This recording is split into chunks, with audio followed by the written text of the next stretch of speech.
আল্লাহর নিয়ামতের কি অস্বীকার করবেন? ফাবিআইয়ি আলাই রাব্বিকুমা তুকাজ্জিবান। আল্লাহ রাব্বুল আলামিন বলছে, আমার কোন কোন নিয়ামতকে তুমি অস্বীকার করতে পারবে?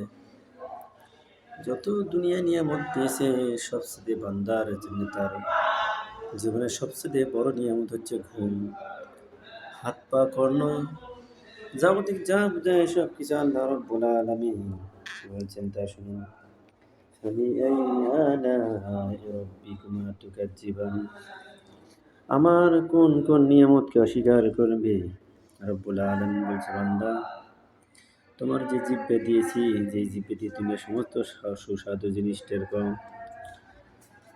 তোমার যে মেমোরি দিয়েছি, সেই মেমোরিতে মানুষের নাম মনে থাকে, রাস্তা মনে থাকে, দেশ মনে থাকে, বিমান মনে থাকে, বাস মনে থাকে, ট্রাক মনে থাকে, নৌকা মনে থাকে, মোটরসাইকেল মনে থাকে, যাবতীয় সব কিছু এই যে মনে থাকে, এই মেমোরি শুকরিয়া যদি আল্লাহ রব্বুল আলামিন ধরে কতটুকু জবাব দিতে পারবেন?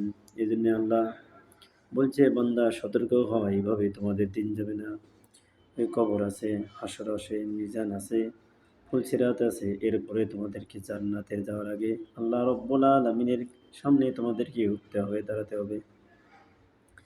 এই দিনে আল্লাহ বলবেন, এই টাইমে, লিমানিল মুলকুল ইয়াউম লিল্লাহি ওয়াহিদুল কাহ্হার। আজকের রাজত্ব কার, আজকের বাদশাহী কার? এক এক করে সব কিছু ডাকবে রব্বুল আলামিন। লিমানিল মুলকুল ইয়াউম লিল্লাহি ওয়াহিদুল কাহ্হার। এই যে ডাকবে, এই ডাকের পরে সব বিচার কার্যকলাপ সব শুরু হবে।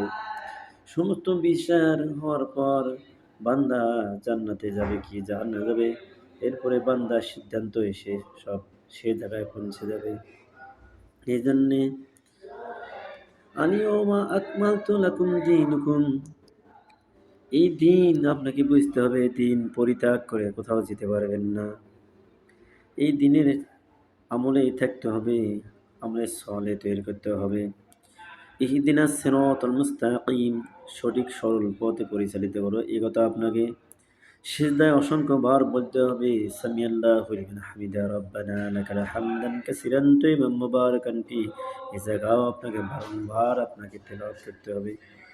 এই জন্য বন্ধুগণ, আল্লাহ রাব্বুল আলামিন সকলকে যেন আমল করার তৌফিক দান করে। আর সকলেই শেয়ার করে সকল মানুষকে একটু জানানোর চেষ্টা করবেন। বিশেষ করে আপনাদের যাদের ভেতরে একটু না একটু কোরআনের কথা ভালো লাগে, সেই ব্যক্তি তো আরও ১০ জন, ১০০ জন, ১ কোটি মানুষকেও তো জানাতে পারবেন। জানাতে পারলে আপনাদের উপকার হবে, আপনার ব্যক্তিগত উপকার হবে। এই জন্য আপনাদেরকে বলতেছি, কোরআন শরীফে বলছে, বাল্লিগুনি ওয়ালাউ আয়া।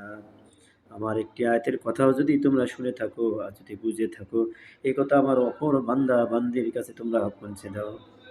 এটা আপনার উপর ফরজ, আমার উপর ফরজ, সকল মুমিন মুমিনাতের উপর ফরজ।